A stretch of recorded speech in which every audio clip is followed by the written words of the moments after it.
Alright, so in this video I'm going to go over basic building math, including how to calculate volume and area and how to convert square and cubic units to other square and cubic units. Alright, so first a very straightforward problem. What is the area in square feet of the wall below? So we have 12 feet high and 30 feet wide. So it's important that you know that an apostrophe is feet, and then if it was inches, that would be a quotation mark. Okay, so the area of the wall below, feel free to press pause and figure it out. So area is length times width, so that's pretty straightforward. 12 feet times 30 feet, we have 360 square feet, 360 square feet. So that's the area. Okay, pretty straightforward. Now, what's the area in square inches, knowing that it's 360 square feet? So this is a little trickier, and you have to be careful here. We have feet times feet at the top, okay? And so a square foot is a foot times a foot, which means from our factor labeling technique, we know that we have feet twice on the top, which means we need feet twice on the bottom. So we have to insert two conversion factors here in order to cancel out feet. So we have feet squared on the top, and then we have feet times feet on the bottom. Those units cancel out. We have inches times inches, which is square inches. Okay, so we multiply everything across the top, and that's our area in square inches. Okay, so really important to keep track of your units here. We're not dealing with 360 feet. This is square feet, which means we have to have feet twice on the bottom. Very, very important. Okay, what about the volume? So we know that area is length times width. So the volume is going to be length times width times height. So we have 18 feet by 15 feet by 20 feet. Very simple, very straightforward. Plug that in, we get 5,400 cubic feet. Okay. You know I'm going to ask, so what is the volume in cubic inches? Okay.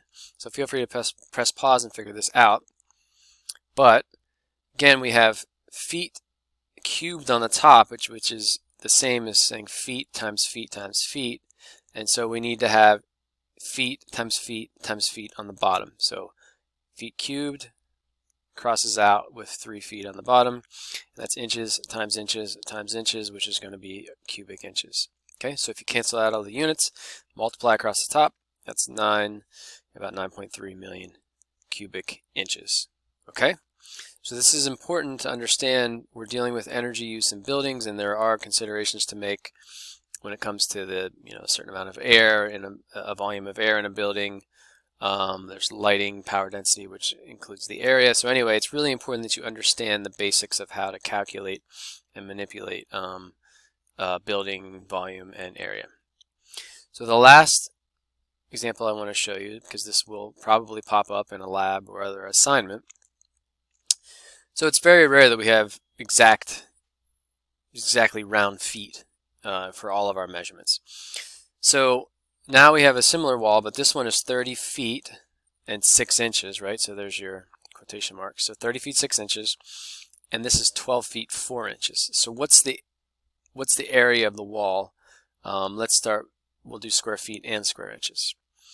So the trick here is to convert this to a decimal to make our lives a lot easier. So 30 feet 6 inches in a decimal.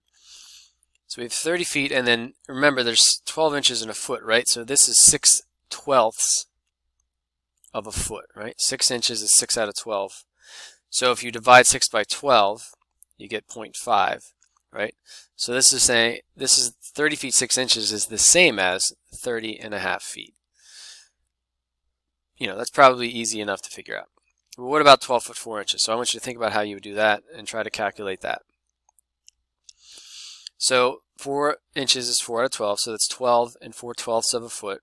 You add 12 plus 4/12, and you get 12.33. Okay, so this would be the same thing as saying 30.5 and 12.33.